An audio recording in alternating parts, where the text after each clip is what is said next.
नमस्कार दोस्तों, राजकीय स्नातकोत्तर महाविद्यालय प्रतापगढ़ के इतिहास विभाग में डॉक्टर आसिफ सेन द्वारा आप सबका पुनः स्वागत है। दोस्तों, इस वीडियो में हम मारवाड़ के प्रतापी शासक राव चंद्रसेन, जिसको मारवाड़ का प्रताप भी कहा जाता है, के बारे में अध्ययन करेंगे। राव चंद्रसेन का समय 1562 से 1580 ईस्वी था। राव चंद्रसेन का जन्म 30 जुलाई 1541 ईस्वी को हुआ था। राव मालदेव ने अपने ज्येष्ठ पुत्र राम व उदय सिंह के स्थान पर अपने छोटे पुत्र चंद्रसेन को अपना उत्तराधिकारी बनाया था। राम केलवा मेवाड़ में रहता था तथा उदय सिंह को मालदेव ने फलौदी की जागीर दी थी।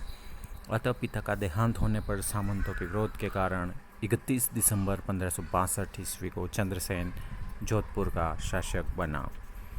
इस राज्यारोहण से राव चंद्रसेन के भाइयों में कलह उत्पन्न हो गई। इसका लाभ मुगलों ने उठाया। विद्रोहों का दमन। राव चंद्रसेन के भाइयों द्वारा विद्रोह करने पर चंद्रसेन ने सबसे पहले रायमल को हराया। उसने विद्रोह कर दुनाड़ा के क्षेत्र में लूटपाट प्रारंभ कर दी थी।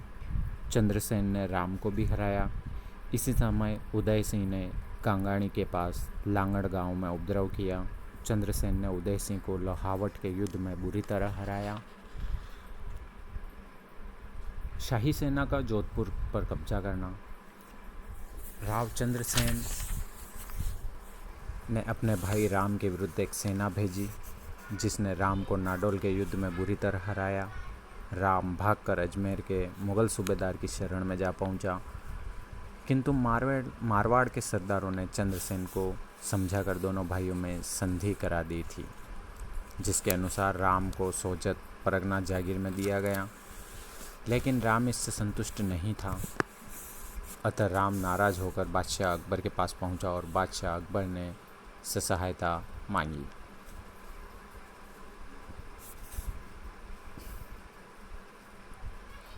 अकबर मेरता और नागौर तो पहले ही जीत चुका था। मारवाड़ की आंतरिक फूट का लाभ उठाने के लिए उसने हुसैन कुली खां के नेतृत्व में एक सेना भेजी। हुसैन कुली खां के नेतृत्व में शाही सेना ने जोधपुर पर चढ़ाई की व जोधपुर दुर्ग को घेर लिया। राव चंद्रसेन विवश होकर गढ़ का परित्याग कर भादरा जून चला गया। इस प्रकार अकबर के 8वें राज्यवर्ष अर्थात 1564 ईस्वी के लगभग अकबर ने जोधपुर दुर्ग पर अधिकार कर लिया। जोधपुर छूटने पर राव चंद्रसेन की आर्थिक स्थिति बिगड़ने लगी और वह अपने रत्न आदि बेचकर अपना खर्च चलाने लगा था। अकबर का स्वयं नागौर आना। अकबर सन 1570 ईस्वी में ख्वाजा मोइनुद्दीन हसन चिश्ती अजमेरी की जियारत के लिए अजमेर आया। वहाँ से वे नवंबर 1570 ईस्वी को नागौर पहुँचे। अकबर ने वहाँ कुछ समय रहने का निश्चय किया। दुष्काल से राहत दिलाने के लिए उसने अपने सैनिकों से एक तालाब भी खुदवाया, जिसका नाम शुक्र तालाब रखा था। अकबर का उद्देश्य राजस्थान की राजनीतिक स्थिति का अध्ययन कर मुगल वर्चस्व का प्रसार करना था। नागौर दरबार में राजस्थान के कई राजपूत राजा उसकी सेवा में उपस्थित हुए और अकबर की अधीनता स्वीकार की, जिसमें जैसलमेर नरेश रावल हर्राज, बीकानेर नरेश राव कल्याणमल तथा उसका पुत्र राय सिंह तथा राव चंद्रसेन का बड़ा भाई उदय सिंह प्रमुख थे। बीकानेर और जैसलमेर के शासकों ने अकबर से वैवाहिक संबंध भी स्थापित किए। राव चंद्रसेन भी अपनी स्थिति सुधारने के लिए अकबर के पास उपस्थित हुआ, किंतु वहाँ अकबर की कूटनीति देखकर उसने अपने पुत्र राय सिंह को वहीं छोड़ अकबर के दरबार से लौटकर भाद्राजून वापस चले गए। अकबर यह देखकर उससे बड़ा नाराज़ हुआ। अकबर ने यहाँ मालदेव के अन्य किसी पुत्र को मारवाड़ का शासक नहीं माना, किंतु प्रत्येक को इस प्रकार का आश्वासन दिया कि वे अकबर को अपना शासक मानकर मुगल गतिविधि के पोषक बन गए। इनकी जागीरों में वृद्धि कर दी गई और इन्हें अपनी अपनी सीमा में सुरक्षा रखने की जिम्मेदारी भी सौंपी गई। इस प्रकार मारवाड़ की परतंत्रता की कड़ी में नागौर दरबार एक महत्वपूर्ण कड़ी साबित हुआ। 30 अक्टूबर 1572 ईस्वी को बीकानेर के शासक राव कल्याणमल के पुत्र राय सिंह को जोधपुर का शासक नियुक्त किया गया व जोधपुर पर शाही अधिकार स्थापित किया गया। जोधपुर के परित्याग के बाद राव चंद्रसेन ने कुछ समय तक भादरा-जून में रहकर मुगलों की फौजों का मुकाबला किया, किंतु जब मुगल सेना ने उसे चारों ओर से घेर लिया तो वह सिवाना चला गया और वहां अपना मोर्चा स्थापित किया। तब सिवाना चंद्रसेन की राजधानी बन गया था। सिवाना का गढ़ और पहाड़ी भाग दुर्गम थे। सिवाना में भी शाह कुली खां के नेतृत्व में मुगल सेना पहुंच गई, जिससे तंग आकर चंद्रसेन अपने सेनापति राठौड़ पत्ता को किले की रक्षा का भार सौंपकर रामपुरा के पहाड़ों में चला गए। इसके बाद 1574 ईस्वी में जलाल खां के नेतृत्व में सेना को सिवाना भेजा गया, वह मार दिया गया। उसके बाद शाहबाज खां को भेजा गया। सिवाना का गढ़ मार्च 1576 ईस्वी को मुगलों के हाथ में आ गया था, किंतु मुगल सेना चंद्रसेन को नहीं पकड़ सकी। सिवाना का गढ़ हाथ से चले जाने के बाद राव चंद्रसेन का अंतिम सुदृढ़ आश्रय स्थान भी जाता रहा। वहां से निकलकर चंद्रसेन पिपलोद और वहां से काजुणा के पहाड़ों अर्थात सोजत चला गया। कुछ दिनों बाद चंद्रसेन ने मारवाड़ छोड़कर मंडार, जो मेवाड़ में था, और फिर सिरोही और उसके बाद डूंगरपुर और बांसवाड़ा की भी शरण ली। वहाँ भी मुगल सेना उसके पीछे लगी रही। बांसवाड़ा के रावल प्रताप सिंह ने उसे सम्मानपूर्वक अपने पास रखा। इसके बाद वह कोटड़ा मेवाड़ चला गया, जहाँ वह 1-1.5 वर्ष रहा। वहाँ रहते समय महाराणा प्रताप से भी उसका मिलना हुआ। तत्पश्चात चंद्रसेन अजमेर चले गए। अकबर द्वारा सोजत खालसा कर लेने के कारण क्रोधित राठौड़ सरदारों ने मारवाड़ की रक्षा हेतु राव चंद्रसेन को निमंत्रण भेजा। निमंत्रण पाकर राव चंद्रसेन ने सोजत के पास सरवाड़ में डेरा डाला।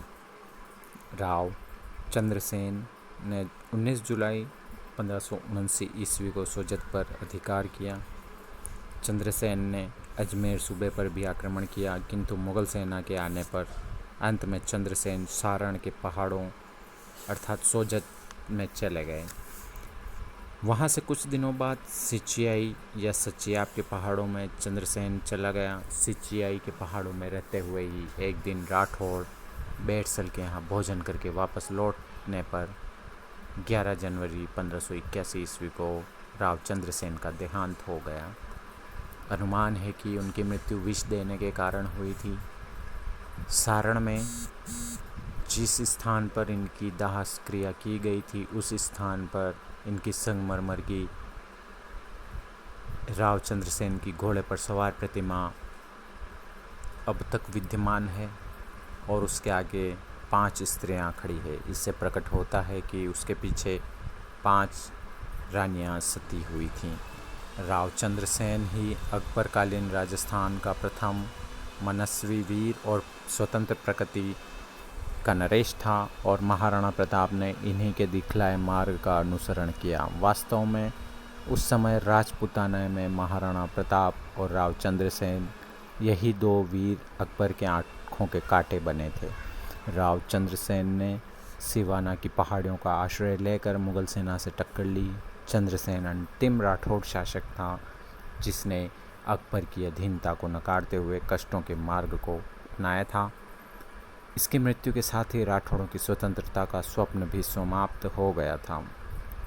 चंद्रसेन के मूल्यांकन स्वरूप हम कह सकते हैं चंद्रसेन एक ऐसा पहला राजस्थानी शासक था जिसने मुगल विरोधी अभियान को पूरी गंभीरता से प्रारंभ किया। परिस्थितिजन्य अभावों में भी मुगलों की शक्ति से संघर्ष करते हुए उसकी जीवन लीला समाप्त हुई। इस मायने में वह मुगलों का प्रतिरोध करने में राजपूत शासकों का आदर्श कहा जा सकता है। चंद्रसेन की मुगल विरोधी कार्यवाहियों के कारण चंद्रसेन को मेवाड़ के राणा प्रताप का पथ प्रदर्शक कहा जाता है। राव चंद्रसेन ऐसा प्रथम राजपूत शासक था जिसने अपनी रणनीति में दुर्ग के स्थान पर जंगल और पहाड़ी क्षेत्र को अधिक महत्व दिया था। खुले युद्ध के स्थान पर छापामार युद्ध प्रणाली का महत्व स्थापित करने में उदय सिंह के बाद वह दूसरा शासक था। इसी प्रणाली का अनुसरण प्रताप ने किया। राव चंद्रसेन को मारवाड़ का प्रताप भी कहा जाता है। V.N. रेव के अनुसार चंद्रसेन इतिहास में भूला बिसरा शासक था। राव चंद्रसेन के विषय में किसी कवि ने लिखा है, अण दगिया तूरी उजला असमर, चाकर रहण न डिगिया चित। सारे हिंदुस्तान तणे सिर पाताल ने चंद्रसेन प्रवृत्त। अर्थात उस समय महाराणा प्रताप और राव चंद्रसेन दोनों ने ही न तो शाही अधीनता स्वीकार की और न ही अपने घोड़ों पर शाही निशान का दाग लगवाया था।